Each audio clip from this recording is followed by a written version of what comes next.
Josh and Leah Pullman had lived many lives in different corners of the world, but their new beginning was meant to be the quietest of them all.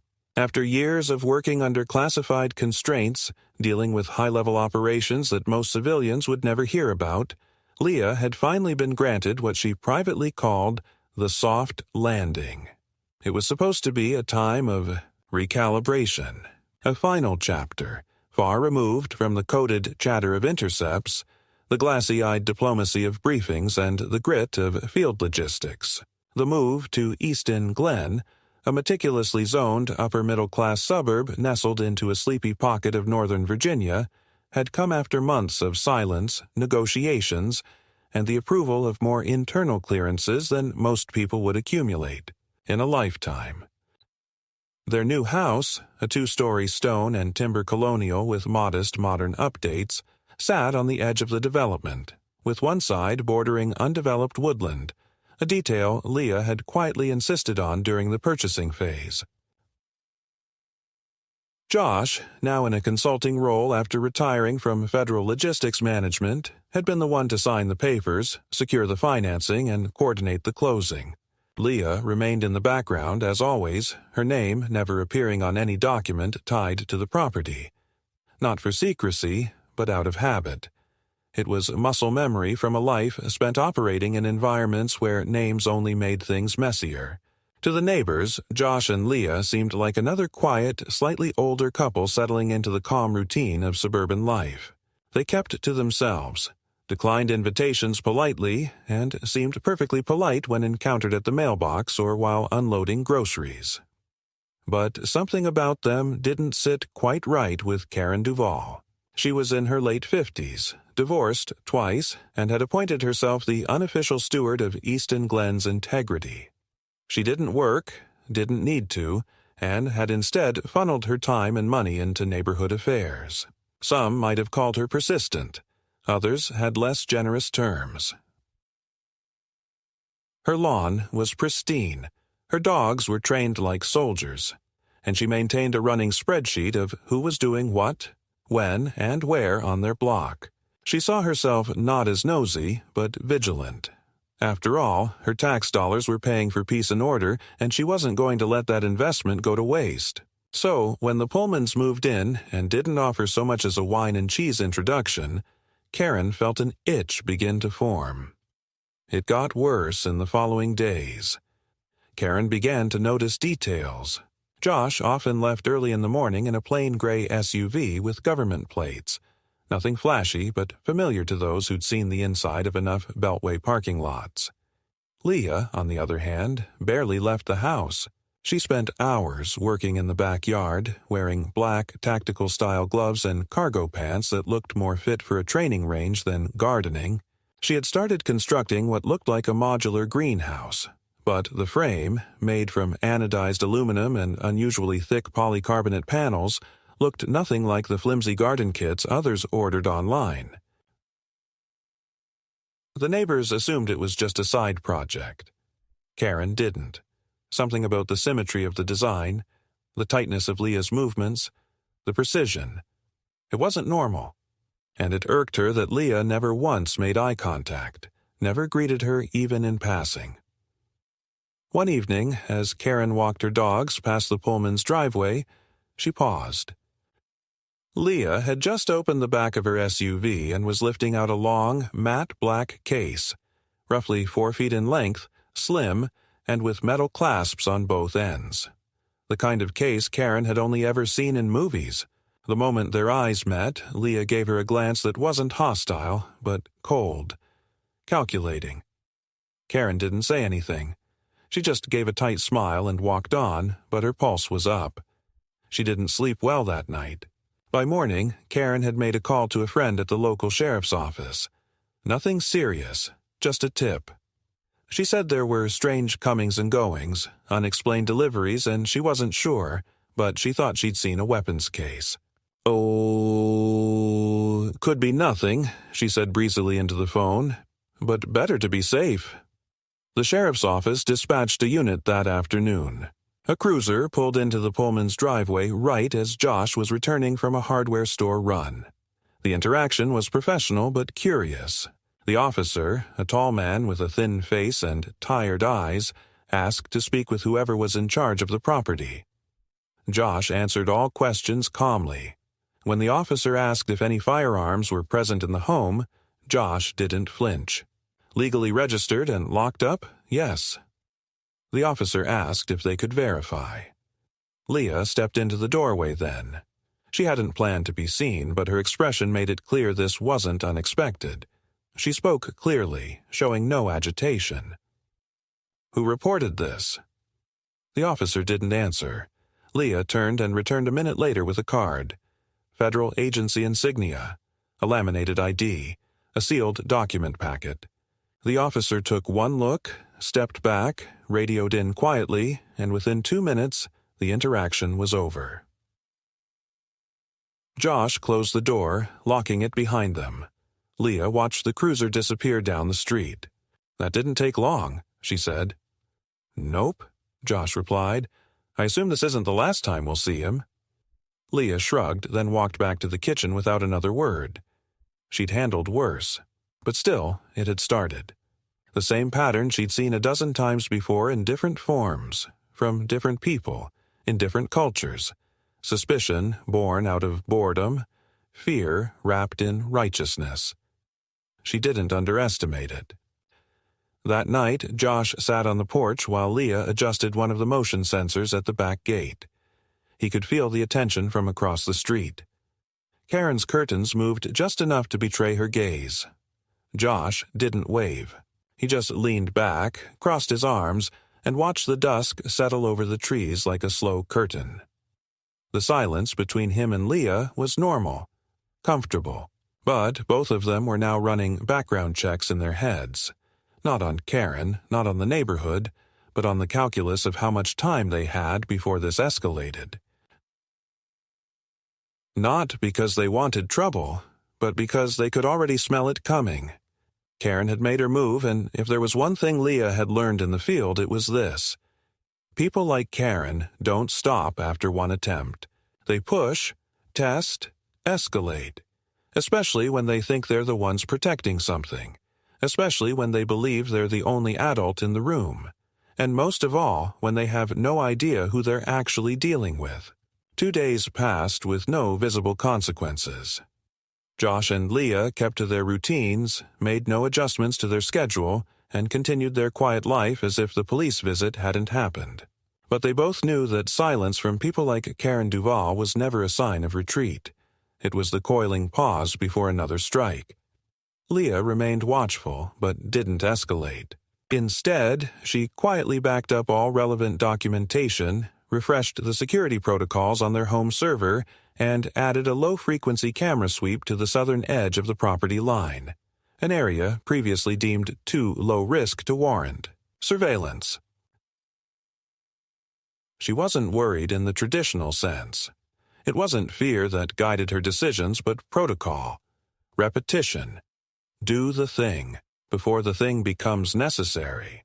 Karen hadn't crossed a line yet, but she'd invited law enforcement into their home under false pretenses, which meant she had already decided Leah was a threat worth neutralizing.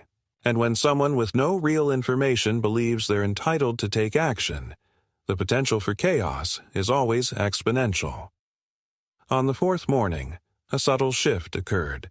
It was a minor disruption, easily dismissed by someone not attuned to operational rhythms. At precisely 6:18 a.m., Leah's wireless key entry system failed to disengage. Not the whole system, just the southwest lock that controlled the rear garden entry. She tried the manual override and it worked, but the hiccup had her pausing. It wasn't weather-related. No power outage. She checked the diagnostics and found a gap, half a second of interference that didn't match any previous patterns. That was enough for her.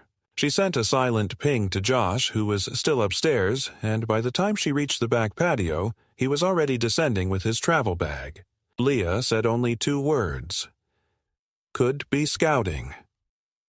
Josh nodded, unlocked the safe behind the fireplace, and removed the encrypted thumb drive they kept for contingencies. Not because they were paranoid, because they were experienced. That same afternoon, an unmarked sedan parked across from their house. The driver remained inside, engine running. Not unusual. Could be a lost delivery driver or a contractor waiting for a client. But he didn't look at his phone, didn't fidget. He just watched the house. Leah watched him from the second-floor window. She didn't call anyone. She didn't alert Josh. She simply made a note of the vehicle's make, color, plates, and a rough visual profile of the driver. When he left 30 minutes later, she logged it in a file titled Observer A. The next day, things accelerated. Josh received a notice from the zoning board. It stated that his property had been flagged for a compliance inspection due to unauthorized modifications to structures visible from public thoroughfares. Josh read it twice, then showed it to Leah. "Greenhouse," he said simply. Leah read it, her eyes scanning each line. It was a coordinated escalation. Karen had likely filed a complaint, probably citing safety, environmental impact, or aesthetics. Leah wasn't surprised. People like Karen didn't stop at whispers and window watching. They moved through systems, manipulating forms, leveraging bureaucratic language as a way to assert control. And the most dangerous part? Most of them truly believed they were doing something noble. They could have fought it, filed a temporary injunction, pulled up federal exceptions that protected the kind of structures Leah had installed. But Leah shook her head. "Let them come," she said. "Let's see who they send." Josh agreed. Resistance at this stage wasn't about confrontation. It was about visibility, getting a read on what type of pressure was being applied, by whom, and through what channels. The inspector showed up 2 days later, alone. Mid-40s, short-sleeved shirt, clipboard in hand. He didn't ask to come inside. He didn't press for access. He took notes from the sidewalk, nodded politely when Josh greeted him, and left within 10 minutes. Non-invasive, but not unintentional. It was a probe, not an enforcement. Someone was testing the Pullmans, looking for soft points, watching for overreaction. Leah didn't give them one. That night, while reviewing security footage, Leah caught something she hadn't noticed in real time.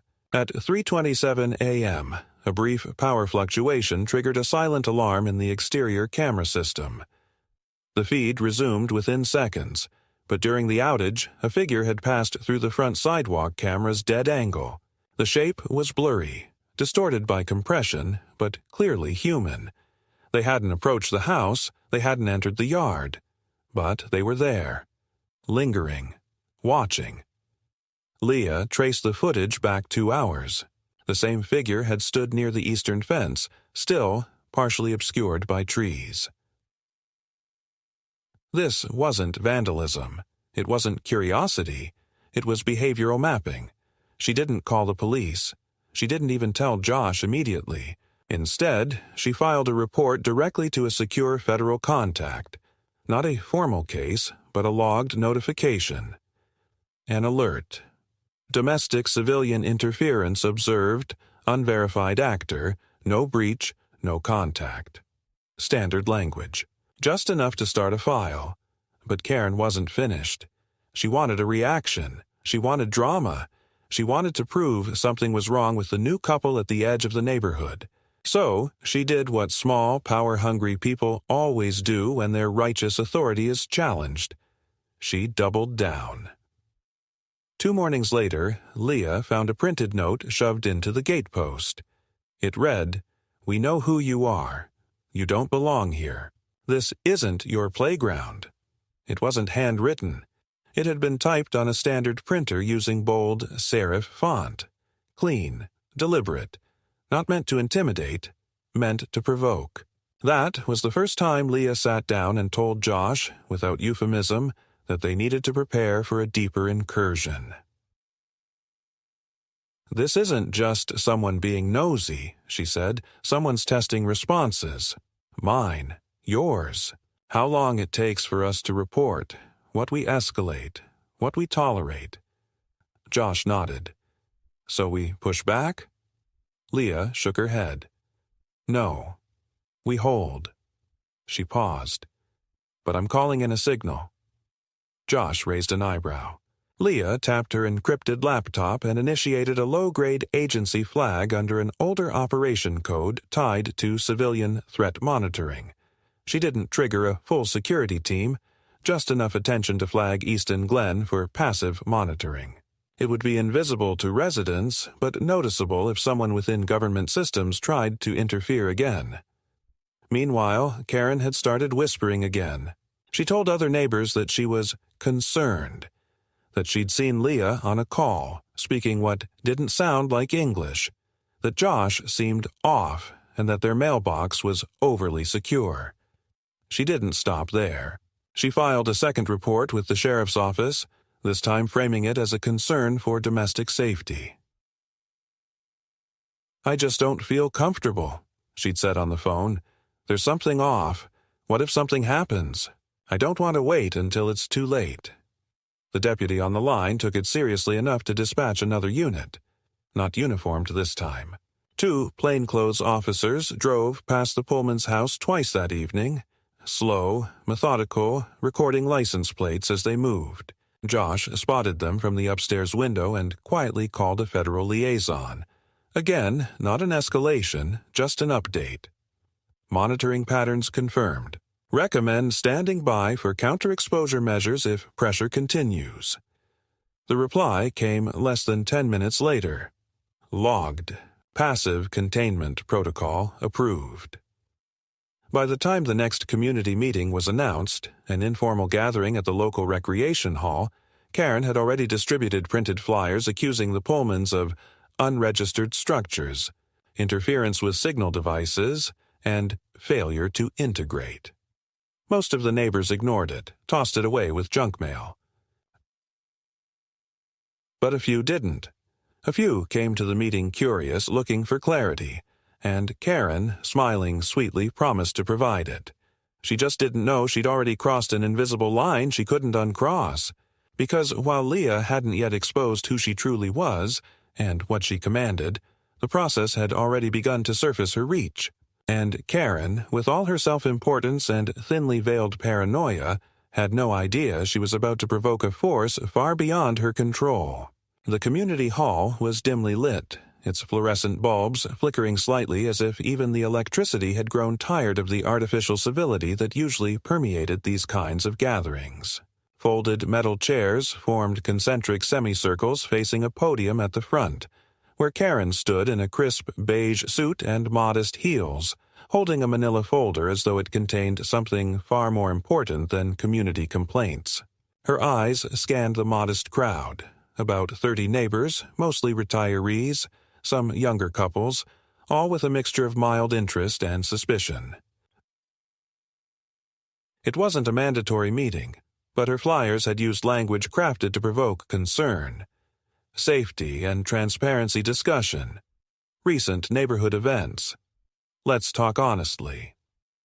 Those who attended had done so not because they were loyal to Karen, but because something was stirring under the surface of their otherwise unremarkable suburban lives. Josh and Leah weren't present.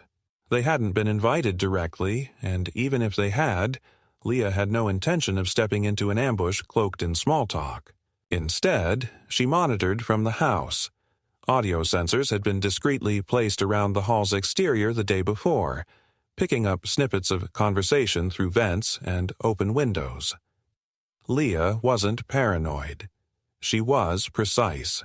She knew that public narratives, once seated in the open, were harder to counter than direct attacks. So she wanted to hear the language Karen would use, the framing, the accusations. Karen opened the meeting by thanking everyone for coming. She spoke in the soft, practiced tone of someone who had spent years mastering the rhythm of community power, passive enough to seem diplomatic, confident enough to imply authority. She began with vague anecdotes about unusual modifications to properties, strangers with surveillance equipment, and foreign voices on secured devices. No names were mentioned. Karen was clever enough for that, but every Glance, every tonal dip pointed squarely toward the Pullmans. Then came the papers. Karen lifted a set of printed screenshots she claimed were from a neighborhood-wide Wi-Fi scan, showing interference fields allegedly emanating from Josh and Leah's property. It was pseudoscience masquerading as evidence, cobbled together from a third-rate amateur's blog and formatted to look official. Several attendees shifted uncomfortably in their chairs. One man, a software engineer who worked remotely, raised his hand and gently challenged the authenticity of the graphs. Karen brushed it off with a smile, claiming it wasn't about proof. It was about community comfort. "We have a right to feel safe," she said, pausing for dramatic effect. "Even if we don't have all the facts." Back at home, Leah exhaled slowly. Not in anger, but in calculation. She had seen this tactic before. Fabricated justification designed to nudge a population into passive compliance. In her world, it was used by foreign agents and unstable regimes. Here, it wore pastel cardigans and spoke with the clipped accent of someone who'd never been told no convincingly enough. She turned to Josh, who was standing silently in the corner, listening through his Bluetooth earpiece. "It's going to accelerate now," she said. Josh nodded. "What's your threshold?" She paused, then replied, "We don't act until they breach. But from this point forward, I assume open hostility." The next incursion, came in a way that would seem insignificant to anyone untrained in the anatomy of coercion. Their mailbox was vandalized, not destroyed, just altered. The lock was subtly jammed, the latch tampered with. Enough to frustrate, enough to draw attention. 2 days later, a city utility vehicle arrived unannounced and began marking lines on the Pullman's curb. When Josh stepped outside to inquire, the driver simply said, "Work order, scheduled check." No record of the request could be found. That night, a drone hovered near the tree line at the rear of their property. Not close enough to violate airspace laws, but close enough to be seen, to be heard. Leah activated a jamming protocol, and it fell limp to the ground within 30 seconds, where she recovered it and stored it in a lead-lined case in the garage. It was consumer-grade. Nothing sophisticated, but someone had paid for it. Someone wanted eyes inside their fence. On the 5th morning after the meeting, Josh awoke to find a hand-scrawled note taped to the windshield of his truck. "You don't belong here. Get out before it gets worse." The paper was cheap, ink slightly smudged. He showed it to Leah, who scanned it into her secure terminal, analyzed the handwriting against known community records, Karen's naturally did not match, and then uploaded the image to an internal agency server tagged under Civil Interference, Tier 2. It still wasn't enough to escalate. But it was enough to prepare. Leah didn't retaliate directly. Instead, she filed a nondescript request through a federal civilian compliance unit to have a zoning audit conducted on Karen's home, an entirely legal process, initiated anonymously, focused on inconsistencies between public property records and visible construction. She didn't expect it to yield anything useful. The point wasn't punishment, it was pressure. A silent reminder that scrutiny is a two-way street. But Karen's next move crossed the line Leah had drawn. That Saturday morning, Leah was alone in the backyard, tending to the greenhouse sensors, when she noticed movement at the far corner of the fence. A woman, early 30s, short-cropped hair, athletic build, was standing with a clipboard, half hidden behind the foliage, pretending to take notes. Leah approached slowly, deliberately unthreatening, and asked if she needed assistance. The woman introduced herself as a contracted environmental assessor, following up on reports of chemical use. Leah asked to see identification. The badge flashed briefly, too quickly. Leah noted the lack of lamination, the misspelling in the agency name. Not an assessor, not official. Leah didn't confront. She smiled, nodded, and returned inside. By the time the woman was back in her car, Leah had already logged her image, uploaded a facial recognition request, and initiated a silent alert to her division. Within 3 hours, a reply arrived. The woman was known, not by name, but by pattern. She had shown up on footage during 3 other field investigations tied to illicit surveillance activities. She wasn't government. She wasn't licensed. She was freelance, hired eyes, which meant Karen, or someone aligned with her, had started spending real money. Josh returned home to find Leah calmly loading a go bag with select files, encrypted drives, and a secondary communication device. "Do we bug out?" he asked. "Not yet," Leah replied. "But we initiate fallback alignment. Assume we're officially flagged." "I'm calling Director Lee." Director Lee wasn't a superior. He was a buffer, a high-level coordinator tasked with ensuring that operatives transitioning back into civilian life weren't compromised. Leah's call wasn't informal.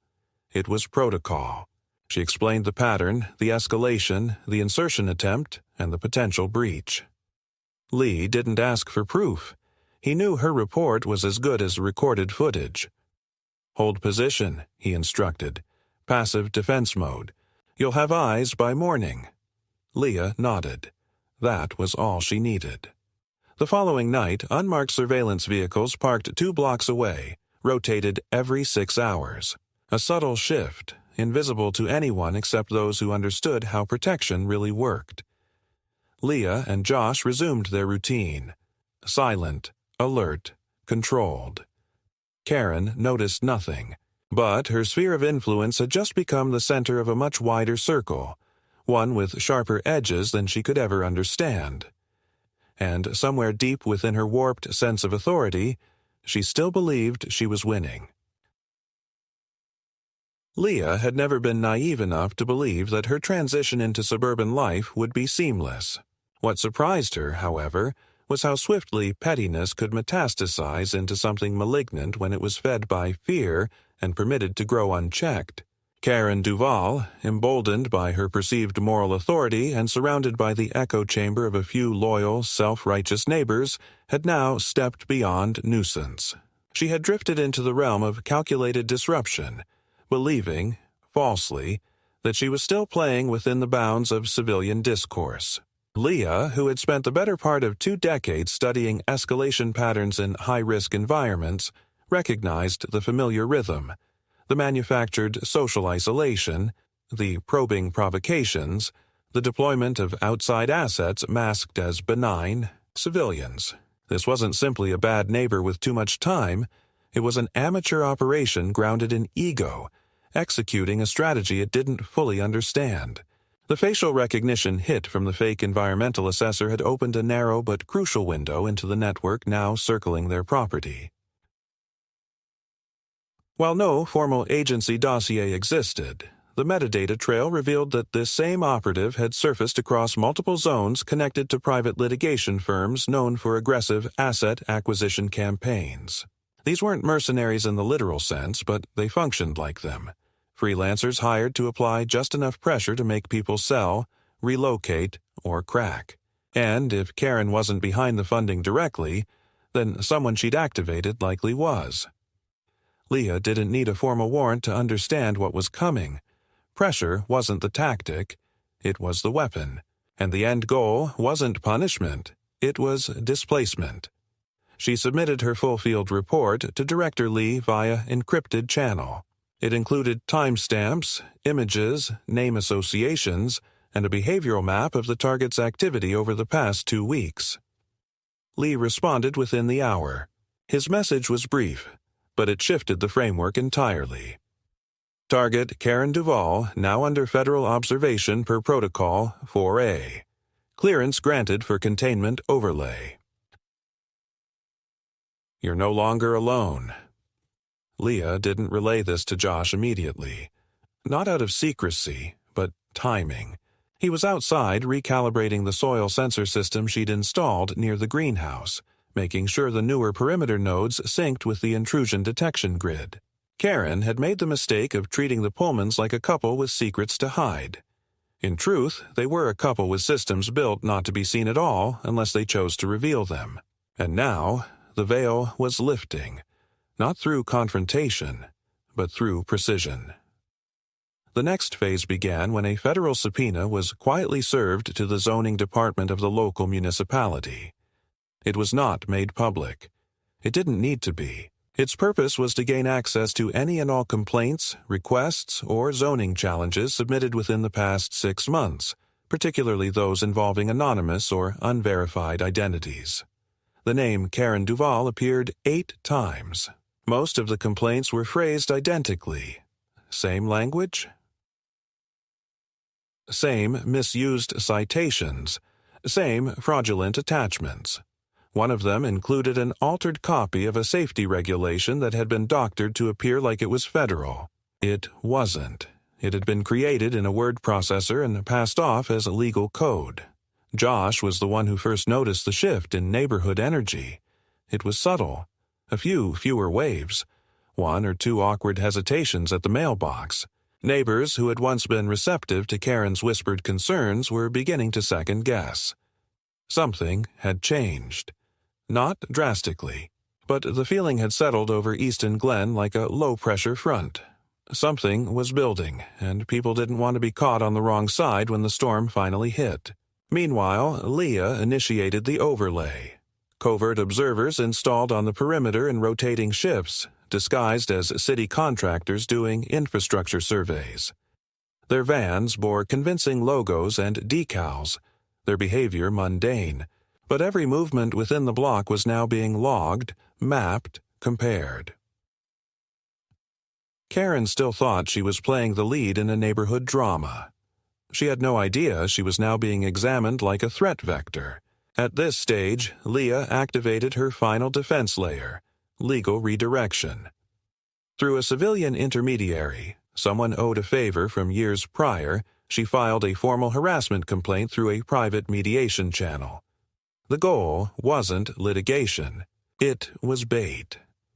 Within 24 hours, Karen received a notification from the Community Affairs Office requesting she attend a non-binding resolution hearing based on a neighbor dispute. No names were listed in the initial letter. No accusations. Just the suggestion that tensions had arisen. Karen, thrilled at the idea that someone might be attempting to challenge her, confirmed attendance immediately. What she didn't expect was what came next. 3 days before the scheduled mediation, she was approached by a man while walking her dog. He was dressed casually, early 40s, and introduced himself as a friend of some people who wanted to help.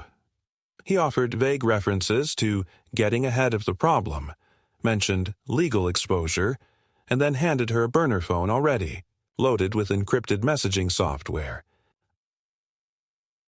Karen took it. She didn't understand why, but the language, just cryptic enough to feel important, played perfectly to her sense of self-importance. She felt as though she were being brought into something exclusive, powerful. The man never identified himself. He walked away without another word. What Karen didn't realize was that the phone was tagged, an old counterintelligence trick. From the moment she powered it on, every keystroke, every text, every call was mirrored into a secure data repository. And just like that, Karen Duvall became a live wire. When Leah finally told Josh the full scope of what had transpired, the authorization from Lee, the overlay team, the phone intercept, the sealed investigation into Karen's activities, he sat in silence for a long moment, then exhaled slowly. "So this is real now," he said. Leah nodded. "It's always been real," she replied. "Now it's just official." He didn't ask her to stop. He didn't ask to be taken out of the equation. Instead, he stood, grabbed the backup drive from the cabinet, and began packing their secondary gear into a padded case. "If it's containment," he said, "we should assume breach readiness by the end of the week." Leah didn't disagree. She had already prepared for that contingency. What neither of them realized, however, was that the real turning point, The shift from controlled pushback to open confrontation was already unfolding in a place they hadn't looked yet. Inside Karen's own house, where the contents of that burner phone were beginning to ripple into the wrong hands. Karen Duvall's growing fixation on Leah and Josh Pullman had already consumed more of her time and social capital than she realized. What had begun as neighborly suspicion, dressed in the polite trappings of community stewardship, had transformed into something far darker. A personal crusade with no defined endpoint, no goal beyond the validation of her own paranoia. She was no longer looking for a resolution. She was searching for confirmation, and when none came, she invented it. The burner phone she'd received from the strange man on the walking path became her tether to a shadowy fantasy. She used it sparingly at first, uncertain of what was expected, but as her regular contacts began pulling away, neighbors growing colder, city departments declining her calls, whispers that she was too involved, the phone became a sanctuary, a place where she was treated like someone important. The man who gave it to her never replied directly again, but new contacts surfaced through the app. They spoke in vague language, asked seemingly harmless questions. What time do the Pullmans leave the house? Do they have regular visitors? Has Leah been seen in uniform? Karen didn't think of herself as spying. She thought of herself as participating in an operation. She believed she was helping. Every message made her feel more embedded, more essential, more righteous. But what Karen failed to understand, what she was too absorbed to consider, was that the phone itself was never a tool for communication. It was a tool for observation. Leah's team had seeded it with a beacon that mapped every location it traveled to, recorded ambient audio, and monitored Bluetooth interactions. It was, effectively, a portable confession booth. Within 48 hours of activation, they had a full digital footprint of Karen's movements, her interactions, and, most damningly, the moment she entered a home 3 blocks down belonging to Raymond Harker, a man already flagged in a separate federal registry for involvement in a gray market data acquisition ring. Leah hadn't anticipated this connection, but once it appeared, everything sharpened. Harker had a history of instigating pseudo-legal harassment campaigns against property owners in affluent suburbs, often leveraging community complaints to build the illusion of concern and then pressuring homeowners into selling at reduced prices. He was methodical, well-funded, and difficult to pin down. Until now. The phone had done more than map Karen's path. It had uncovered a secondary layer of coordination. Encrypted messages sent via signal proxies, contact logs that referenced other operatives, none by full name, but enough breadcrumbs to reconstruct a chain of intent. Karen had become a mule for an operation much larger than herself. Whether she understood it or not no longer mattered. She was in, neck deep, and growing more erratic by the day.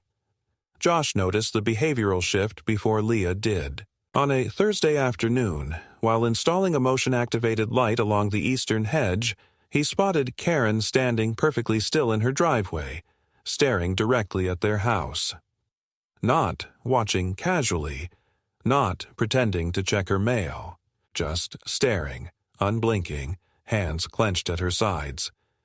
She remained that way for over 90 seconds, then turned without a word and walked back inside. That night, Leah reviewed the surveillance footage and slowed it frame by frame.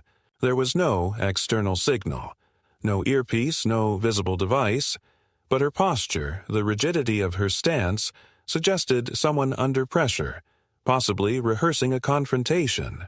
Leah made a note, flagged the timestamp, and added a comment. Behavioral escalation suggests approaching operational limit. Subject unstable. The containment team monitoring the area quietly increased coverage. More decoy vehicles, wider perimeter sweeps, and passive EM detection nodes disguised as wildlife deterrents were deployed. Still, the directive from Director Lee was clear. No overt moves unless direct engagement occurred. This was containment, not extraction. Leah complied. But Josh, unbound by procedural chains, took a more personal precaution. He reached out to an old acquaintance, Renee Dunleavy, a former military investigator turned private analyst. He didn't disclose Leah's affiliation, just described the harassment, the mysterious contacts, the pattern of pressure. Renee agreed to run a background trace on Harker, off the record. She owed Josh a favor from a joint logistics operation years earlier, and she still trusted his instincts. 3 days later, Renee called back. Her tone was quiet, controlled, but urgent. Harker's name isn't in any open files, but I found 2 sealed court suppression requests tied to him, both related to coercive property acquisition in Oregon and Nevada. And there's a rumor, unconfirmed, that he contracts through a shell company linked to a defunct arms distributor flagged by ATF in 2017. Whatever you're in, it's not a neighborhood dispute. Be careful. That was all Josh needed to hear. He didn't tell Leah everything. He knew she already suspected, but the weight in his voice when he shared the call told her enough. From that point forward, their strategy changed. No longer just containment. Now, it was structural integrity, reinforcing every legal, physical, and digital barrier before someone attempted to breach them. Meanwhile, Karen, sensing the walls closing in, accelerated. She filed a formal report with the county sheriff's department alleging Leah had used surveillance technology against other residents. She submitted tampered images, blurry stills that appeared to show antenna-like devices in the backyard, cropped and zoomed to look sinister. The sheriff's office, following protocol, reached out to Leah with a request for a conversation. Leah agreed immediately.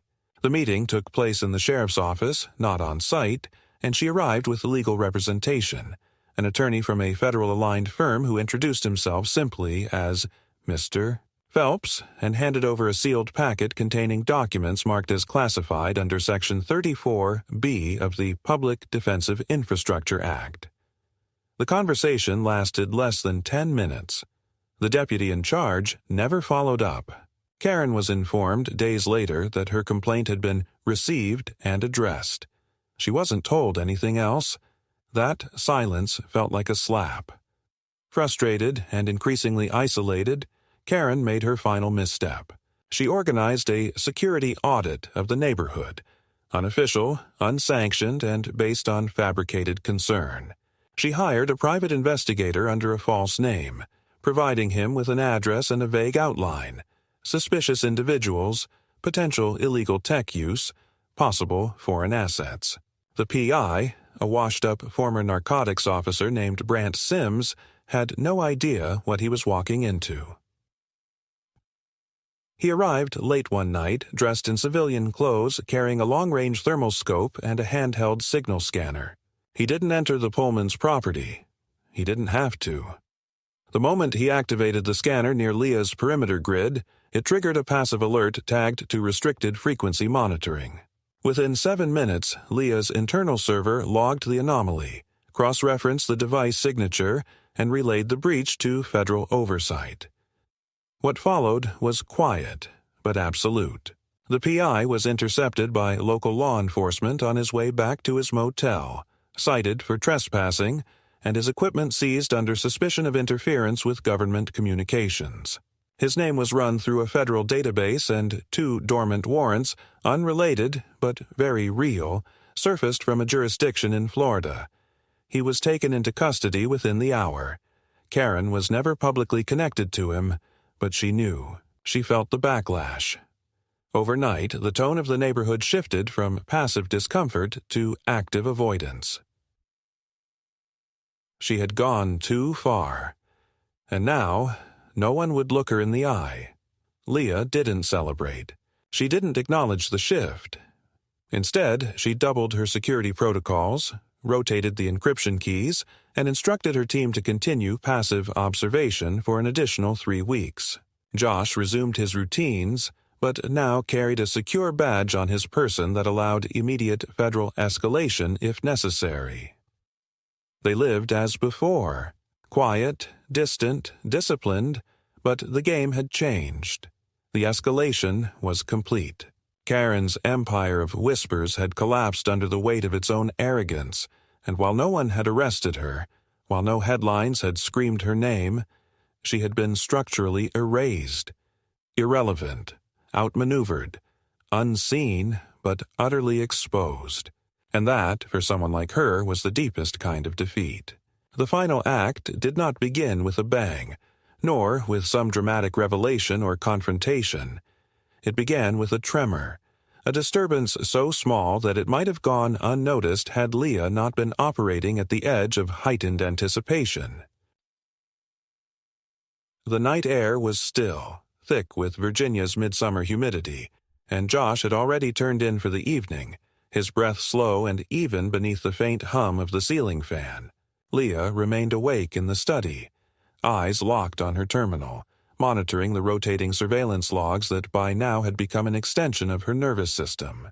The pattern she'd grown used to, a rhythm of neighborhood comings and goings, scheduled trash pickups, late-night joggers, the delivery drones buzzing overhead, was stable, predictable, almost meditative in its uniformity. But that night, at precisely 02:41 a.m., a feed blinked for less than half a second, just a ripple, a momentary delay in the west-facing node that watched the trail behind the tree line. It was not a power surge. It was not a glitch. Leah's system was built to detect not just absence of signal, but the presence of interference. She paused, expanded the recording, and slowed it frame by frame until she saw it. A human silhouette, briefly backlit by a motion-triggered light from a house 3 lots away. Not walking, but crouching, moving with purpose, cutting diagonally toward the northeast fence line of her property. The figure vanished into the shadows again before the cameras could reacquire, but it had been enough. A single frame in which the posture, the gait, the angle of the shoulder confirmed this was not a random trespasser or a wandering drunk. This was reconnaissance, methodical and rehearsed. Leah didn't hesitate. She sent a pulse to the embedded alert node buried beneath the ornamental stones near the garage, which pinged Director Lee's team in D.C. with a real-time priority flag. Within 60 seconds, 3 surveillance drones, silent, infrared-equipped, were rerouted toward Easton Glen from standby positions in adjacent counties. By the time Leah had strapped her holster over her waistband and slid her service pistol into place, the first overhead unit had begun feeding back thermal overlays of the area, which confirmed 2 heat signatures, one stationary, one moving in a wide arc that suggested a slow perimeter sweep. This wasn't Karen. This wasn't even one of her misguided operatives. This was something else. Josh stirred from sleep but didn't ask questions when Leah placed a secondary earpiece beside him on the nightstand. He inserted it without a word, eyes narrowing as he sat up and reached for his sidearm, not out of panic, but with the calm that only years of shared experience in hostile environments could breed. Leah whispered, 2 targets. Possible recon. Containment team en route ETA 6 minutes. Do not engage unless they cross the southern fence. Josh nodded. His heartbeat didn't even quicken. He moved to the window overlooking the backyard and pulled the blackout curtain aside just enough to scan the edge of the woods. There was nothing visible to the naked eye, but he trusted Leah's read the way a pilot trusts the altimeter. Outside, the air seemed to compress, the kind of anticipatory pressure that precedes storms or gunfire. Leah moved downstairs, disabling the exterior floodlights to preserve night vision while silently activating the silent defense perimeter, a non-lethal system that would electrify the outermost fence if breached, just enough to incapacitate, momentarily. Meanwhile, she transmitted a silent alert to the internal server. Assume exfil readiness, 1 bag, 15-minute window. It wasn't a panic message. It was a procedural one, an artifact from the world she used to inhabit, now summoned into this suburban facade like a ghost returned to finish unfinished business. As the clock ticked past 0250, The first drone confirmed something unexpected. The moving heat signature had stopped, frozen in place near the base of the utility box behind Karen Duvall's house. Leah narrowed her eyes. That made no sense.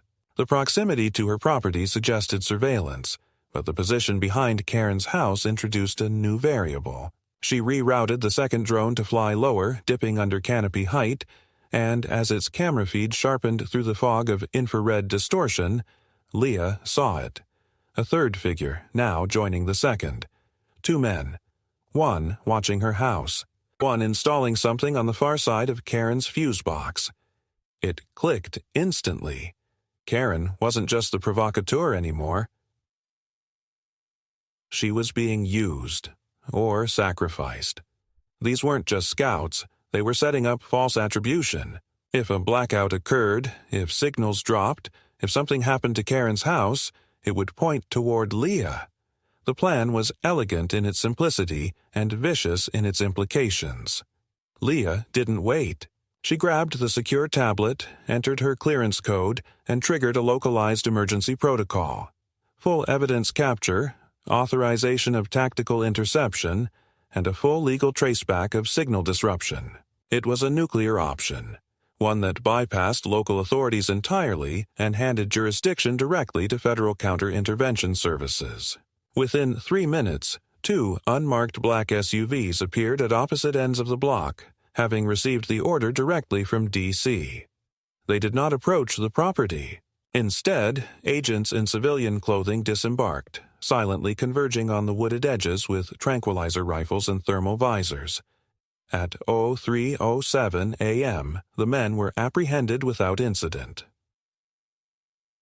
No gunfire, no shouting, just surgical containment. Karen, awakened by flashing lights and the presence of strangers outside her window, stumbled into her front yard barefoot and confused. She screamed at the agents, demanded answers, tried to record them on her phone, but was met only with a calm directive to return inside. She did not obey. She ran toward Leah's property, ranting incoherently about conspiracies and hidden technologies, about her role in keeping the neighborhood safe. That's when the second layer of the trap was triggered. As Karen crossed the property line, the motion. Sensors captured her image, matched her profile, and automatically uploaded her movement history over the last 3 days to the digital forensics team now en route.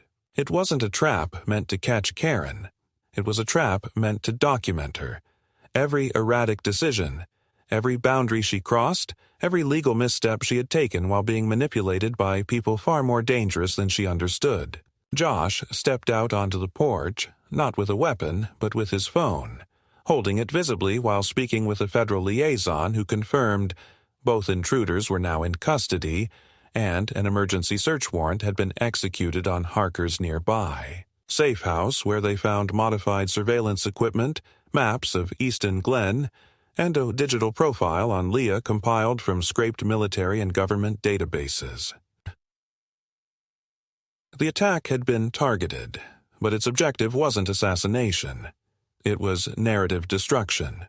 If they could have pinned something on Leah, exposed her role, framed her as a threat, they could have triggered a scandal big enough to wipe out her legacy and shut down the task force she led.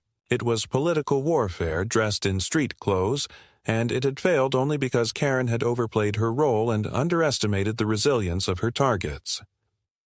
As dawn broke, the scene quieted. No sirens, no public disruption. The neighborhood awoke with no idea of what had almost unfolded. Leah sat on the back porch, silent, watching the sun rise over the treetops. She felt no relief, no victory, just the slow, weighted return of tension releasing from her muscles after hours of calculated stillness. Josh joined her, handed her a glass of cold water, and said nothing. He knew better than to speak in moments like this. He just sat, shoulder touching hers, anchoring her in something solid, something known. By 8 a.m., Karen's house was sealed. Agents had informed her she was not under arrest, but was considered a witness in an active federal investigation. She was instructed not to leave the state. Her burner phone was seized. Her devices cloned.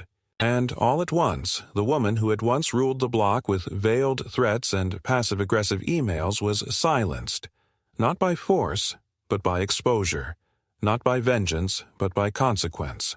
The real culmination was not in the arrests, or the drones, or the whispered clearance codes.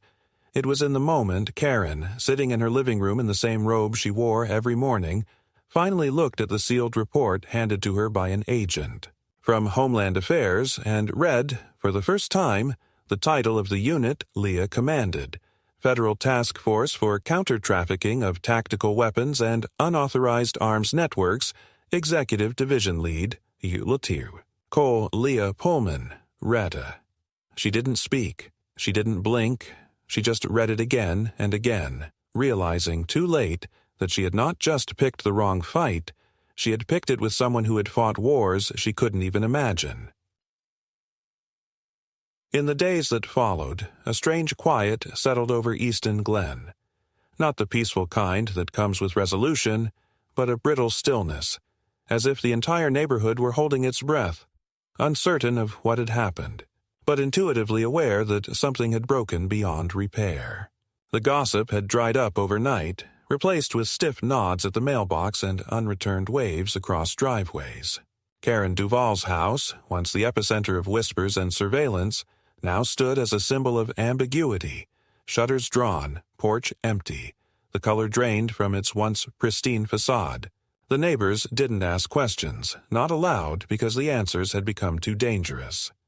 People who had once casually speculated about the Pullmans' past now crossed the street to avoid the conversation entirely. It wasn't fear that gripped them. It was shame, collective and quiet, a recognition that they had watched something unfold and chosen silence over curiosity, comfort over truth. Josh resumed his normal patterns quickly. He mowed the lawn 2 days after the incident, waved to the delivery guy, even made small talk with a neighbor about the heat. But something in his gait had changed, an unmistakable steadiness, like a man who had walked up to a cliff edge and turned back with clarity, not relief. Leah, however, remained detached, not out of trauma, but discipline. She spent most of her time indoors, reviewing the after-action reports, drafting the formal statement that would be entered into the task force record. The operation had technically been a success. No injuries, no structural breaches, both external actors detained, and the digital trail leading to Harker's wider network had already begun to yield arrests in 2 other states. But Leah didn't view it as a victory. What had taken place in Easton Glen wasn't war. It was something more insidious, a test of how far someone with no training, no authority, and no sense of consequence could be weaponized by quiet suggestion and their own vanity. The federal presence withdrew without ceremony. Surveillance equipment was dismantled, field agents were rotated out, and the neighborhood was left to reassemble its illusion of normalcy. Karen remained under quiet supervision, her travel limited, her electronic communications monitored under a voluntary cooperation agreement. No charges had been filed, at least not yet. Leah had insisted on that, not out of mercy, but strategy. She understood that making Karen a martyr, publicly dragging her into court, would only strengthen the story Karen told herself. Letting her live in the wreckage of her own choices, surrounded by the neighbors who now avoided her like an infection, was a more effective consequence than any trial could offer. Late one evening, about a week after the final event, Leah and Josh sat on the porch again. The air was cooler now, touched by the edge of September, and the cicadas had finally started to die off. They said little, as had become their custom. Silence, for them, wasn't emptiness.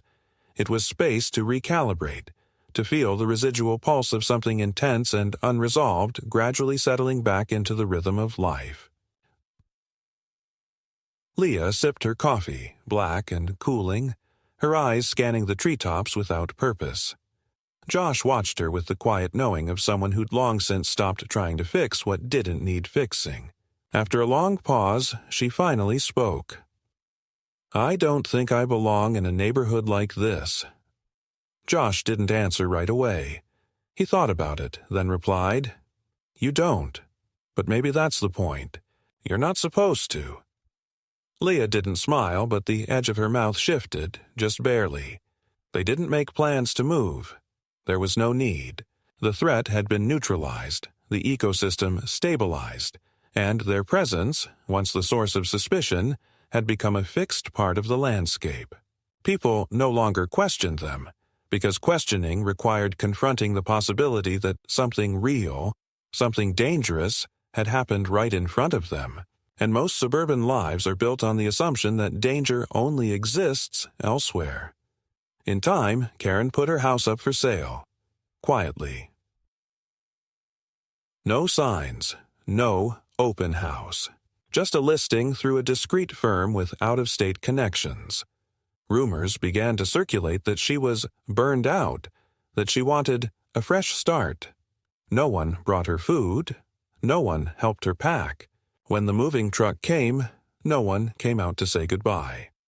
She left the neighborhood exactly as she had shaped it, alone, self-important, and invisible. No one asked where she went. No one cared. And in the quiet that followed, Easton Glen returned to its routines. Children played, dogs barked, deliveries resumed, and the veneer of peace reassembled itself like a mirror that refused to remember where it had cracked. Josh built a new bench in the backyard. Leah resumed consulting, quietly, in the background of other, more official cases. The world kept moving. But now, the house on the edge of the woods had become something else. A quiet citadel, unassuming, but unreadable. A place where someone had tried to unleash chaos, and instead revealed the quiet discipline of people who had already survived far worse. And those who lived nearby, whether they understood it or not, had come to recognize one thing above all. You never really know who your neighbors are. And sometimes that's not just mystery, it's protection.